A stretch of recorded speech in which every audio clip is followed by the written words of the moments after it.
Assalamualaikum warahmatullahi wabarakatuh. Berjumpa kembali dengan saya Rudi Rudiana, seorang pendidik dari Kabupaten Kuningan, di dalam channel Belajar Merdeka. Channel Belajar Merdeka saya maksudkan untuk bisa menjadi sebuah jembatan atau sebuah sarana bagi kita semua sahabat-sahabat pendidik seluruh Indonesia agar bisa berurun rembuk, bisa memberikan pemikirannya, bisa memberikan gagasannya, terutama berkaitan dengan program yang sudah dilaksanakan oleh Kementerian Pendidikan, Kebudayaan, Riset dan Teknologi yang digawangi oleh Mas Menteri Anwar Makarim berkaitan dengan Merdeka Belajar. Bapak Ibu sekalian, sahabat guru yang saya hormati dan saya sayangi, banyak teman-teman guru yang memandang bahwa Merdeka Belajar itu adalah memerdekakan guru dari semua beban-beban pembelajaran. Guru bebas untuk melakukan proses pembelajaran, guru bebas untuk melaksanakan pembelajaran dengan caranya. Pun demikian, banyak teman-teman saya yang memandang jika Merdeka Belajar adalah proses membebaskan siswa-siswa dari beban-beban belajar. Namun demikian, jika kita memandang antara siswa dan guru sebagai manusia, maka kita harus bisa mencoba memikirkan manusianya itu sebenarnya bagaimana. Nah, oleh karenanya kali ini saya akan memaknai hakikat merdeka dengan kajian memaknai manusianya. Mudah-mudahan nanti jika ada yang ingin berkomentar, ingin bertanya, ingin berdiskusi, silahkan tuliskan komentarnya, silahkan tuliskan buah pikirannya, silahkan tuliskan pertanyaan-pertanyaannya berkaitan dengan apa yang sudah saya sampaikan ini. Semoga dengan banyak yang melaksanakan urun rembuk dan banyak yang mencurahkan pemikiran-pemikirannya, kita semua bisa lebih dapat memaknai hakikat merdeka yang sesungguhnya. Baiklah Bapak Ibu, tadi sudah saya sampaikan jika kita akan mencoba memaknai manusia. Manusia itu siapa sih? Nah, dan lain sebagainya. Banyak pertanyaan yang kita selalu tanyakan pada diri sendiri. Saya juga sama, mempertanyakan diri sendiri. Saya itu siapa? Mau apa? Dan lain sebagainya, dan lain sebagainya. Oleh karenanya, kita mencoba melihat perbedaan hakikat dari manusia dengan makhluk yang ada di dunia ini apa. Kemarin-kemarin saya memandang jika perbedaannya antara manusia dan makhluk lain seperti binatang, tumbuhan, dan apapun yang ada di alam dunia ini, yaitu dengan melihat jika manusia memiliki kesempurnaan berupa akal dan pikiran yang tidak dimiliki oleh makhluk-makhluk lain di dunia. Namun demikian, saat saya melihat burung mampu membuat sarangnya, burung ini membuat sarang pakai apa kalau bukan pakai akal dan pikirannya? Pun demikian saat saya melihat gajah yang tidak mau melewati kuburannya, melewati kuburan temannya, ini menjadi sebuah pemikiran lagi. Saya juga pernah melihat sebuah tayangan di mana simpanse berstrategi saat melaksanakan proses penyerangan dari satu kelompok pada kelompok lainnya. Kalau simpanse bisa berstrategi, mereka berstrategi menggunakan apa kalau bukan akal dan pikirannya? Oleh karenanya, jika kita memandang manusia lebih hebat dari makhluk yang ada di alam dunia karena memiliki akal dan pikiran, mungkin ini masih perlu dipertanyakan. Oleh karenanya, saya mencoba melihat dari sisi di mana Tuhan Yang Maha Esa telah berfirman melalui kitab sucinya, Tuhan telah berkehendak untuk menciptakan manusia karena manusia akan dijadikan sebagai seorang khalifah atau pemimpin. Dari sana saya mulai sedikit memahami jika perbedaan hakikat dari manusia dan makhluk lain adalah kepemimpinan atau khalifah itu yang tidak diberikan oleh Tuhan pada makhluk lain di alam dunia. Dan karena itu, maka malaikat tunduk pada keinginan Tuhan. Walaupun masih ada keraguan di dalam malaikat, dengan keputusan Tuhan ini, iblis menjadi pembangkang yang sejati.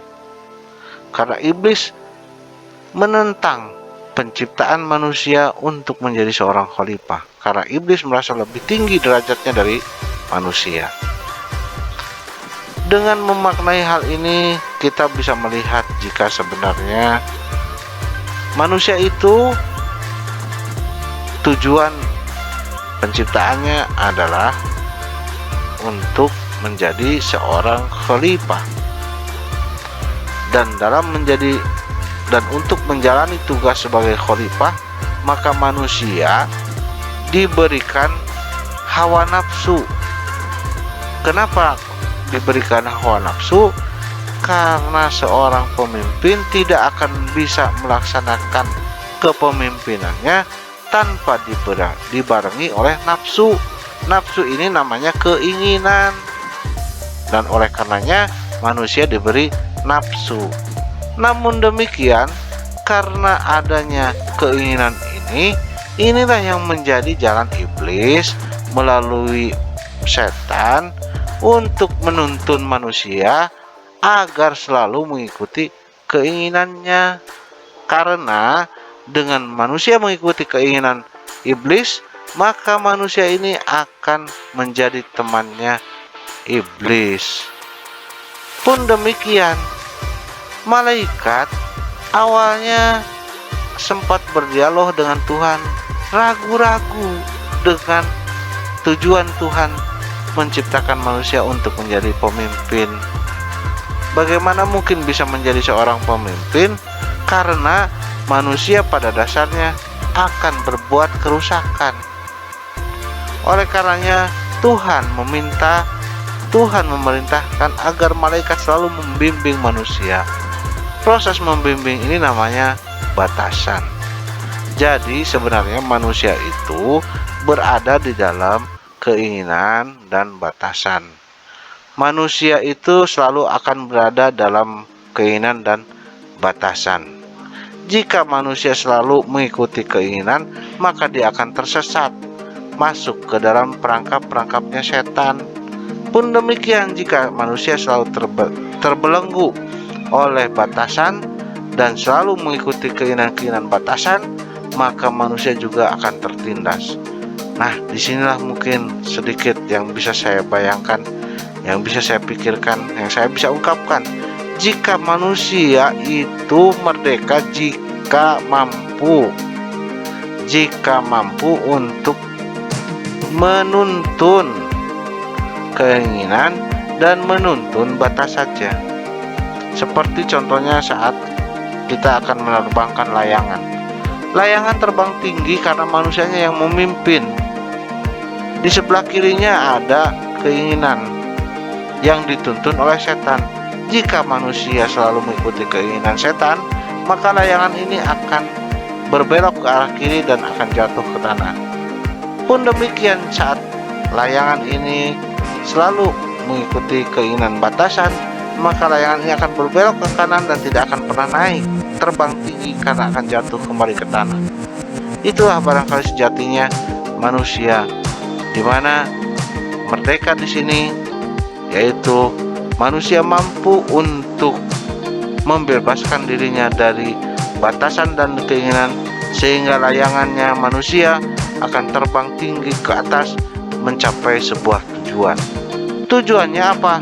Tujuannya adalah mendapatkan hakikat atau keridhaan Allah. Ini barangkali gambaran-gambaran yang bisa kita lihat, di mana manusia itu berawal dari alam ruh yang tidak ada, kemudian diada-adakan, dan karena diada-adakan maka manusia masuk ke alam dunia.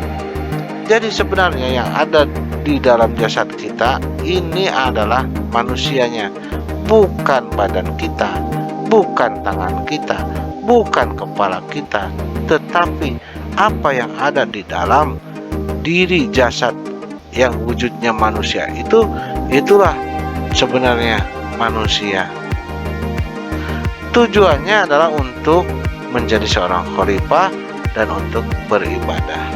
Jadi manusia itu sebenarnya adalah yang ada di dalam tubuh. Inilah manusia yang ada di dalam tubuh, di mana tubuh ini sebenarnya ditempel-tempeli nama oleh siapa? Oleh orang tua kita. Karena orang tua kita berharap dapat membedakan dengan manusia lainnya. Jadi wujud yang seperti inilah manusia yang ditempeli nama. Lalu hakikatnya manusia yang mana? Yang ada di dalam tubuh ini. Nah, sehingga saat kita ingin memaknai manusia, yang harus kita kenali adalah manusia yang ada di dalam tubuh. Baik, dari sini kita bisa melihat, memaknai tujuan penciptaan manusia, yaitu menjadi khalifah, dan untuk memimpin manusia diberi akal, pikiran, serta bakat. Wilayah kepemimpinan yang terkecil yaitu memimpin diri sendiri. Wilayah yang terbesar adalah memimpin dunia. Nah, inilah yang dimaksud dengan tadi hakikat kepemimpinan. Tujuannya adalah keridhaan dari Tuhan, di mana manusia akan selalu ditarik oleh keinginan dan selalu akan ditarik oleh batasan. Ini layangan ini harus terbang tinggi menuju keridhaannya. Oleh karenanya manusia berikatan dalam apa? Berikatan pada pengalaman-pengalaman belajar. Merdeka belajar adalah proses menuntun, karena manusia dewasa yang memiliki kebijaksanaan akibat dari hasil belajar, dari memaknai keinginan dan batasan, sehingga dia menjadi manusia bisa mencapai keridhaan Allah. Dan karena itu maka anak-anak sebagai manusia-manusia yang belum dewasa dituntun oleh manusia dewasa. Inilah barangkali sebenarnya ciri manusia dewasa. Ciri manusia dewasa itu adalah manusia yang memiliki pengalaman, dan karena pengalamannya manusia ini menjadi bijaksana.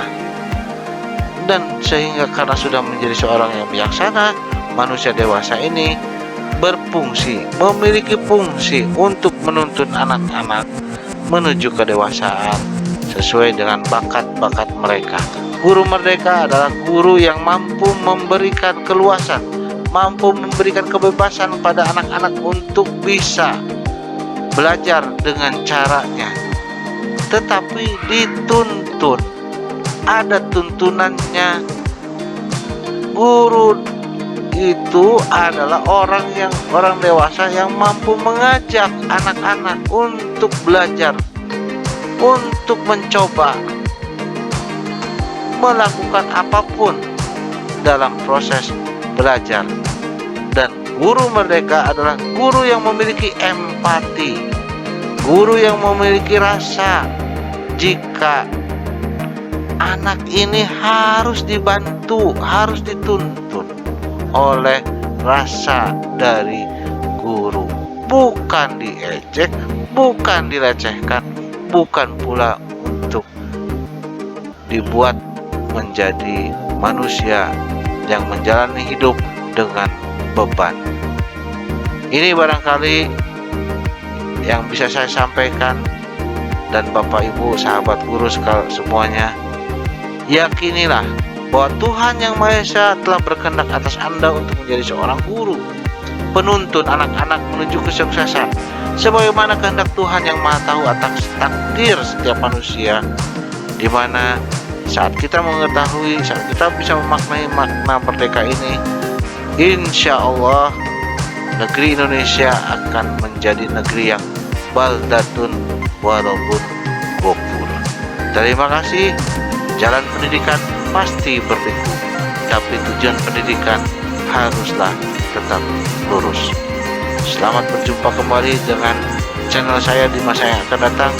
Semoga apa yang sudah saya sampaikan ini dapat bermanfaat, dan jika memang bermanfaat, silahkan tekan loncengnya dan notifikasinya, berikan like, berikan subscribe-nya, kemudian berikan masukan pada saya agar di masa yang akan datang channel ini akan lebih bermanfaat lagi. Terima kasih. Mohon maaf atas segala kekurangan dan kehilafan. Billahi taufiq wal hidayah. Wassalamualaikum warahmatullahi wabarakatuh.